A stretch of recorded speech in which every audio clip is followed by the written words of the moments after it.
Oh my God. Dude, I don't know how the f I got that thing in. Let's go! Woo!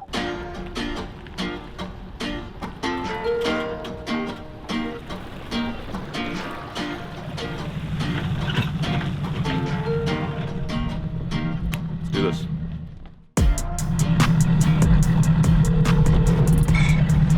What up, bitch? Hey man, do you remember that one time that you said you were gonna go fishing with me and then you just didn't? Yeah.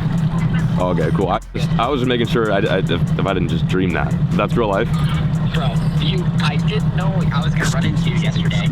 You were like, yo, we should go fishing. I was like, yeah, I should. Yeah. And then yeah. I don't know, man. You know what one thing you're better at than bailing on fishing? What? Giving really shitty excuses. Let me do an even farther callback. Remember that one time that we were at Guggen Week and you were like, dude, you just need to text me and I'll go. And then I do one better than texting you. I literally run into you in a parking lot. And I'm like, hey man, it's gonna be 60 degrees and 2-mile-per-hour winds. The 10-pounders are gonna be dragging their tits in the rocks. Let's go fishing. And you're like, yeah, dude, let's do it. And then I call you at 9:30. This is so great. Then I call you at 9:30 and you're like, yeah, probably just gonna flake. Hey, Tony the Tiger, dude, you should be the new Frosted Flakes mascot. It sounded like yesterday you needed to accomplish some personal things, like for your personal channel, so I was gonna let you go do that, and I wasn't gonna be the guy in the back of the boat, you know. Oh, I would have let you fish probably in the middle of the boat, at the very least. Yeah, I just sat down at Starwood, had a nice breakfast, and now I'm going to go work on the man. Hey, are you out there right now? Or Yeah, I'm out here. We out here. I wish you the best of luck, and if you catch a 10-pounder, make sure to FaceTime me and let the audience know that I bailed on you. And okay. I could have caught that fish. We're already filming, so they already know you bailed on me. Hey, I wish you the best of luck. Hey, all right. Cranks, jerk bait. I appreciate it. I'll talk to you later. All right, thanks. Today marks the date that we're starting the petition. It's called Make Apbassing Fish Again. This is probably the 3rd or 4th time this winter he's bailed on me. His main excuse is that it's too cold. You can't catch big fish when it's too cold. It's just not time yet. He wants to wait for when the fish are bedding. That's, I guess, a fair excuse, but every time he said he's gonna go fishing, he doesn't. So I'm literally gonna make a petition. I'll leave a link down below. Sign it. Get Perrick to fish again. Along with that, if he does go fishing with me within the next 2 to 3 weeks, let's give it 3 weeks. If Perrick actually shows up in this channel, makes one single cast, I'll donate $1,000 to Make-A-Wish Foundation. That is how badly we need our little lettuce boy back. That's a 5-pound smallmouth. I caught that on a piece of lettuce. Because it's like, fishing alone is fun. I mean, fishing with Alex is fun, but it's nice to have someone else up front figuring out a lake. Anyway, here we are. Welcome back, Wieners. It's good to see you guys. We're on a lake that I love, but I hate this time of year. So this is not necessarily a part of the new lake challenge that we've got going on the channel, but it kind of almost is because I don't know how to fish this place this time of year, but we are gonna figure it out. I was hoping to have Perrick to help me here to dissect it, but you know, stinky. We'll see what happens. I'm past the no wake buoy, so I'm gonna let the Merc eat and we'll meet you guys at the spot. Stick with us, stay tuned, and let's have a day.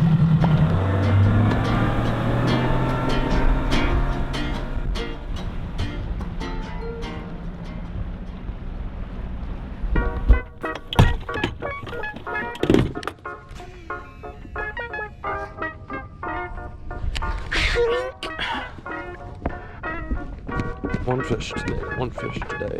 Someone literally caught a 13-pounder out here last year. Right when I came back from Sudan, I came here and I sucked it up. I caught like one or two fish, and I went back to the marina and they were like, yeah, some guy just came in and weighed a 13-pounder. Yeah, it was in the video too. I was just like perplexed. I was like, how? And that was like his only fish of the day or something like that too. Like, it's the crazy part about this lake. It just makes you think. I hate doing the deep mentality because every time I fish deep here, they're shallow. It's like always how it works.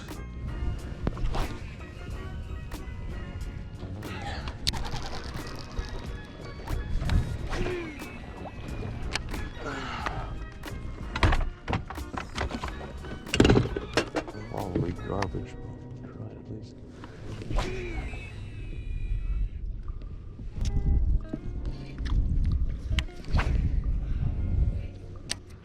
Come on, you never let me down. There's some bait. Okay. This is the good stuff. I'm stressing. I'm stressing right now. I've thrown Alabama rigs. I've thrown scouts. I've thrown gridiron jigs. thrown a lot of my confidence baits, but it's time to do something that I don't like doing, that I'm not good at, and that is fishing 36 feet of water. I was heading out of the dam, just fished the dam, literally no bites, nothing, absolutely nothing, throw everything in the kitchen sink. And as soon as we moved off to like really deep stuff, I was starting to see some fish. Now I don't know if they're bass, but they could be white bass, they could be hybrids. There's tons of bait out deep. So just my instincts are telling me if there's bait, if there's fish underneath the bait, you might as well try it. They could be largemouth. Sometimes if you find white bass, you can find largemouth mixed in, but we just need to get some slime on our hands. We're on hour like 3 with no bites, like no bites. Like I'd be happy just to at least whiff on a few fish, but it is nothing short of, I almost swore, nothing short of a daggone grinder out here. So we're gonna drop straight down on these jimmies and see if we can get some love.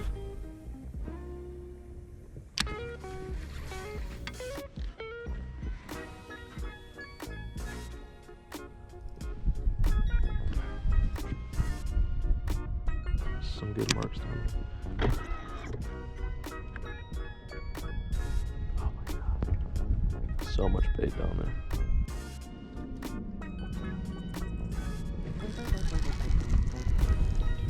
Couple more casts and we're done.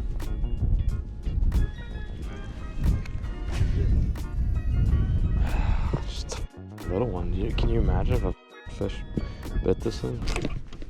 Oh my God. Oh my God. Oh my God. Good one, good one, good one, good one, good one, good one. Nice one. Nice fish. Nice fish. Barely hooked. Barely hooked. He's barely hooked. He's barely hooked. He's barely hooked. He is barely hooked. Stop it, stop it. Where's this fish now? Figure it out. Got him. Let's go, baby. Keep fishing, never stop. I'm sitting down right now making casts, and that might be one of the bigger winter bass we've caught this season. Holy shit, dude. Holy shit. We were sitting here talking about brook trout in Maine, and this guy came up and clobbered it. Lucky flannel, baby. What'd I say? 5 more casts, and that was my first. You said that was your last cast. It was my last cast. You were circling on your chair. Woo! Ooh, and the fact that it's a big one too makes me so damn happy. That's my first like actual nice jig winter fish of the season. The jig has just not been showing me too much love, but today is the day that we got it done. Dude, in you go, sister. Just gonna let you marinate in there for a bit. My first bite of the day, my only bite of the day, and it's a big one. That's exactly why I love this lake, because it's just got big fish in it. Oh, my hands are freezing. I'm shaking from the excitement. That is what Texas bass fishing is all about. Out of nowhere, you can just be surprised. Dude, he's barely hooked too. I don't know how the I got that thing in. Let's go! She's in the box, chilling. We're gonna get a weight on her, just out of curiosity, but I want to show you what that fish came off of. This is hands down one of my favorite deep water structure jigs. I want to show you later also what we're fishing. I want to stay on the spot now because there could be more, but fishing kind of this rocky spine. I've come here in the summertime and caught fish, actually one about that size, but those deep summer spots can also hold very lethargic winter fish. We just have had to really slow things down today. I'm just dragging this little gridiron, this little 3/8 ounce football head jig over the rocks, and I kind of got it hung up and I popped it out and the rod just goes right back down. Perfect little winter bait if you can't get them on moving stuff like an Alabama rig, a jerk bait, or lipless. I like the lighter stuff even if I'm fishing deep water. I'm fishing 16 feet right now, and the lighter the jig, the more hang time it has. It kind of moves a little bit slower, so if you can get away with it on a calmer day, then throw a 3/8, but if you don't, throw like a 3/4 or a 1/2 ounce on the back. I'm throwing one of my favorite little trailers. This is the Kraken Craw Jr. This is the bait I had a huge hand in designing, and it's the smaller version. And that's in an Alabama color, Alabama Craw color. So very natural presentation, something that's subtle, small, move it slow, catch the bigs. Dude, like literally it's almost 4 p.m. We've been out here since 9:30. Just gotta fish slow and you might find a big one. That's the key. That is the key. Time to get a weight on this guy. Any guesses, Alex? 5.5, maybe 6. Doesn't have the length for a giant fish, but it's got the belly. Beautiful fish, man. Like, just textbook winter bass.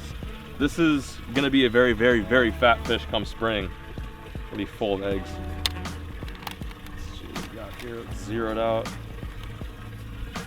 Oh, wow. Are you kidding me? 7.14. So 7 pounds, 14 ounces? No, that would be Would be like 7 pounds and an ounce, a little over an ounce. That's a 7-pounder. Well, I was wrong. I guess it is a very, I mean, that's a fat fish. Like that's Girtha. I almost wonder too, in like the really like late winter months, that they start putting on eggs and then get ready for the spawn, or they'll just put on eggs during a hot streak. I don't really know. I don't know enough about these bass. You can definitely tell this is a spawning female, judging from that bottom fin. That's probably from the olden days of spawning, probably last spring or something like that. Just cool to look at a fish and inspect to see what this thing's been doing, what it's been eating. Definitely a female. This is a breeder for sure. And that's all the more reason why we want to get her back in the water. Just a gorgeous fish. Gonna snap a pic like we always do and then send her on her way. Thank you. Mwah. Back she goes.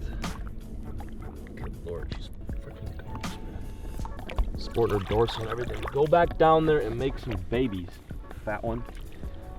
That right there marks, what is it, the third 7-pounder of the season? Of the winter season at least. I know it's 2021, but that's actually my biggest bass of the new year. Hey, that's pretty cool. Third 7-pounder of the winter season, and finally it's on something other than a jerkbait. The Scout's been awesome, but it's nice to get one on the bottom. I was about to leave, we were about to pack it up, but like, we're still on the spot. She could have a bigger sister, Girtha 2.0, so we're just gonna make a few more casts and on a high note. That was beautiful though. Caught one sitting down. All right, we're back on it. This is I mean, this is a testament as to how slow today's been. I actually got my Lund seat out. I've never in my entire life put the seat up front. Since the bite is not exactly explosive, I decided just, hey, let's relax. Let's make the most of this. We're gonna keep fishing every stop, but we're gonna do it sitting down. What's funny about this is just fishing super slow is the key. Unfortunately, we don't have a whole lot of daylight left, but this spot is an area I always go to when I just can't figure them out, and it usually never lets me down. I'm using 20-pound test with a 150 size reel. This is a 7, bite? No, this is a 7 2-to-1, I believe. And I'm using the Go-To Guggen Gold. This is rather designed for all types of fishing, not just throwing jigs. It's good for, you know, frogs if you needed to, crankbaits, spinnerbaits. I preferably like this for cold, slow fishing just because it's so sensitive. And that's the program. That's the situation. I don't exactly know where that fish ate in the water column, but if I had to guess, it was probably on the deeper end of this rocky spine. He got hung up in something. That was so weird.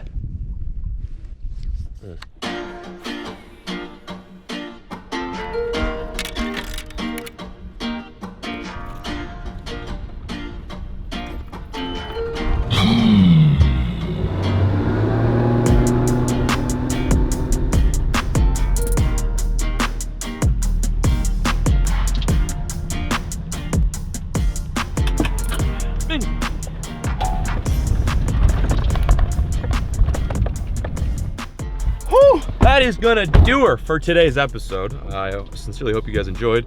Sorry it's so dark in here. Sorry my AC is on. Why is my AC on? It's freezing cold. Oh, I didn't mean to open that up.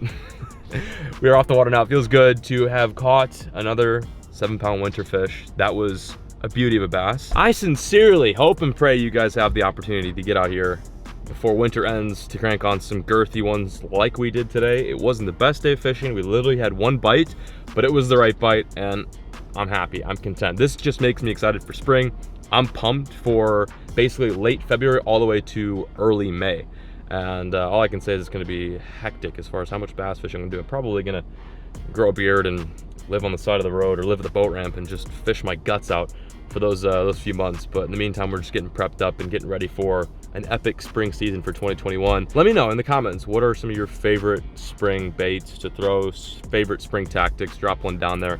I'm curious to hear what you guys also have success with this time of year, even though it's not spring. I'm curious. Anyway, I'm railing. I gotta peace out. Thank you guys so much for watching today's video. I sincerely appreciate it. As always, folks, keep fishing, never stop.